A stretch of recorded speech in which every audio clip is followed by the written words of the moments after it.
Bitcoin est-il une vraie monnaie? C'est ce que nous allons tenter de découvrir dans la vidéo d'aujourd'hui.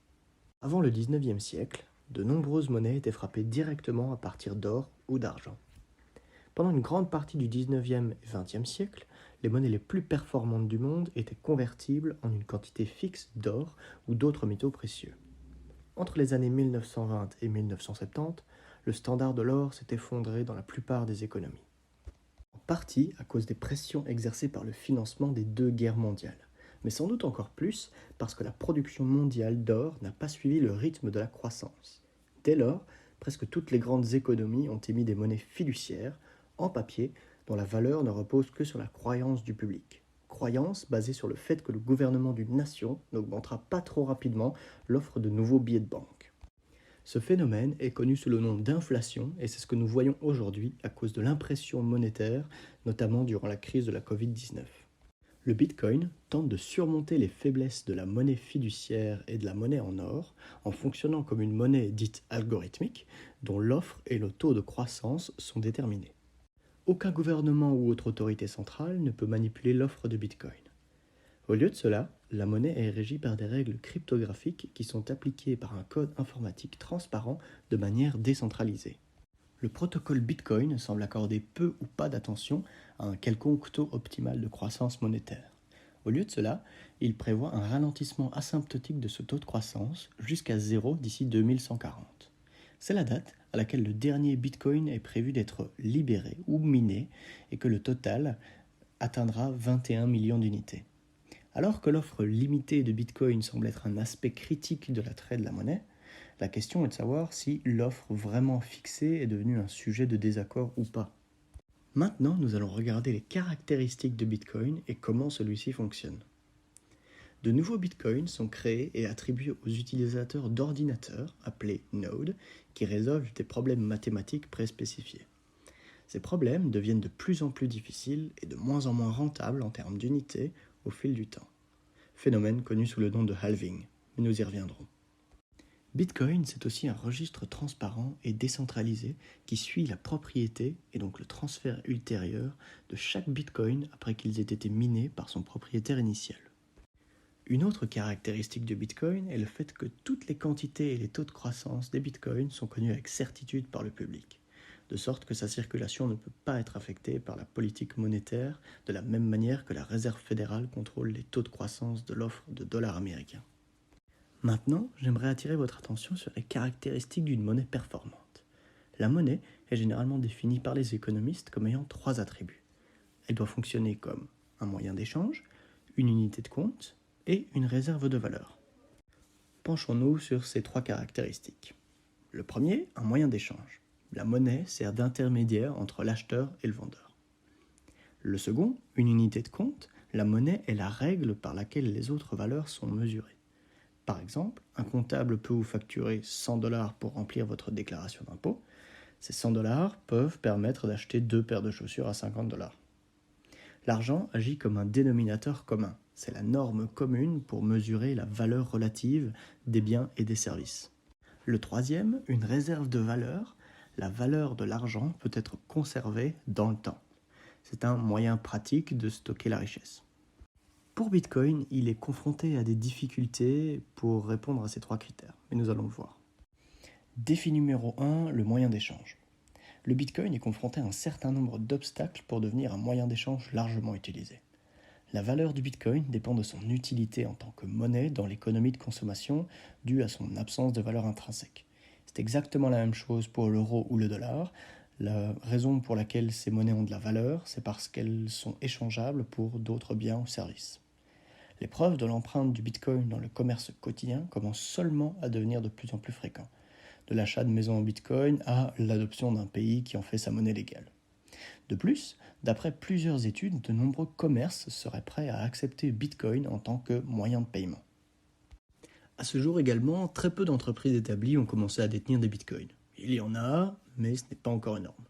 La plupart des classements des principaux commerçants acceptant des bitcoins sont dominés par des sociétés de logiciels ou de matériel informatique, vendant des produits étroitement axés sur les applications bitcoin, ainsi que par des places de marché ou des bourses fournissant des services d'investissement aux spéculateurs. Cependant, il est à noter que le développement de technologies dites de Layer 2, telles que le Lightning Network, permettent à Bitcoin de devenir un moyen de paiement plus rapide. Le Lightning Network connaît une adoption sans précédent depuis quelques temps maintenant et ne semble pas vouloir s'arrêter. Nous en reparlerons en détail dans une prochaine vidéo. Une autre difficulté est la difficulté de se procurer des bitcoins. Alors c'était plus problématique il y a quelques années, mais aujourd'hui, un consommateur peut difficilement réussir en tant que mineur, par exemple. Il s'agit désormais d'une activité dominée par les entreprises, possédant des superordinateurs et ou nécessitant des investissements massifs en capitaux. Le problème étant qu'aujourd'hui, un consommateur doit se procurer ses bitcoins auprès de plateformes d'échange dites centralisées telles que Kraken, Binance ou FTX. Beaucoup de ces personnes laissent leurs crypto-monnaies sur ces plateformes sans en connaître les risques. En effet, en cas de faillite, elles perdent leurs cryptos. Il est donc important de trouver un moyen de les stocker en toute sécurité, tel que dans des portefeuilles dits froids. Nous y reviendrons dans une prochaine vidéo. Ces achats de crypto ne pouvaient généralement pas être effectués à l'aide d'une carte de crédit ou de PayPal, et à la place, l'acheteur devait effectuer un virement bancaire ou relier son compte bancaire existant à la plateforme d'échange. Cependant, cela commence à changer et c'est une bonne chose car qui dit plus de moyens d'achat dit plus d'adoption. Pour finir, un consommateur ne pouvait pas contourner l'obligation de posséder des bitcoins avant de se procurer des biens et des services. Le fait de pouvoir acheter des biens sans avoir d'argent liquide en main se produit couramment sur la plupart des marchés, en utilisant un crédit à la consommation financé par le commerçant ou le vendeur de cartes de crédit tiers. Ces options commencent à être disponibles pour Bitcoin. En effet, plusieurs cartes de crédit libellées en Bitcoin ont été émises récemment.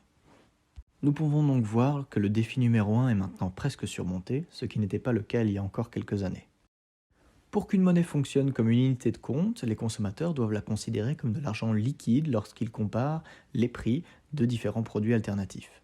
Par exemple, un sandwich qui coûte 5 € chez Cryptomora est rapidement considéré comme 2 fois plus cher qu'un sandwich vendu 2,50 € dans n'importe quel autre endroit. Le Bitcoin est confronté à un certain nombre d'obstacles pour devenir une unité de compte utile. Premièrement, une extrême volatilité, nous le savons tous. Deuxièmement, une diversité des prix courants du marché, puisque Bitcoin est échangé sur plusieurs plateformes, les prix ne sont parfois pas exactement les mêmes. C'était plus sévère il y a quelques années, maintenant ça va déjà plus vite. Troisièmement, les coûts élevés d'un Bitcoin par rapport à la plupart des produits et services ordinaires. En effet, si nous devons payer une fraction de Bitcoin à chaque fois, c'est plus difficile de se rendre compte que la différence entre 2 € et 3 €. Regardons maintenant du côté du défi numéro 3, la réserve de valeur. C'est un moyen pratique de stocker des richesses. Lorsque la monnaie fonctionne comme une réserve de valeur, le propriétaire obtient la monnaie à un moment donné et l'échange contre des biens et des services à un moment ultérieur de son choix. Lorsque la monnaie est dépensée, le propriétaire s'attend à recevoir la même valeur économique que celle que la monnaie valait lorsqu'il l'a acquise. Ce n'est évidemment pas le cas des monnaies fiduciaires actuelles à cause de l'inflation. Le Bitcoin se heurte à un certain nombre d'obstacles pour devenir une réserve de valeur utile. Premièrement, une absence de manifestation physique. Cela pose notamment problème aux personnes les plus âgées. Deuxièmement, le risque dû à la volatilité du Bitcoin. En effet, durant un bear market, le Bitcoin peut perdre jusqu'à 80% de sa valeur. Cependant, il est important de rappeler que pour être une bonne monnaie, cette dernière doit garder une certaine valeur dans le temps. Pour ce faire, une monnaie doit maintenir une sorte de rareté. En effet, une monnaie dont la production est trop facile va voir son offre augmenter drastiquement, ce qui va avoir pour effet de faire baisser sa valeur. C'est pour cela qu'il existe 2 classifications pour une monnaie, les monnaies dites hard et easy. Pour ce qui est des hard money, ça se dit d'une monnaie dont l'offre en circulation est difficile à augmenter, telle que Bitcoin par exemple. Bitcoin subit tous les 4 ans environ un phénomène connu sous le nom de halving, ayant pour but de diminuer par 2 la production de nouveaux bitcoins. Ce qui veut dire qu'il devient de plus en plus difficile d'augmenter l'offre en circulation, ce qui a pour effet d'augmenter les prix. Maintenant, pour les easy money, ça se dit d'une monnaie dont l'offre en circulation est facile à augmenter, telle que l'euro, le dollar, comme nous l'avons vu depuis la pandémie de Covid-19 notamment. Pour conclure, le Bitcoin a encore certains obstacles devant lui pour devenir la monnaie de demain. Cependant, nous pouvons voir que le développement de nouvelles technologies dites de Layer 2, telles que le Lightning Network, permet d'apporter des solutions afin de surmonter ces obstacles. Ce développement technologique couplé aux fondamentaux solides de Bitcoin en font, selon moi, une monnaie d'avenir.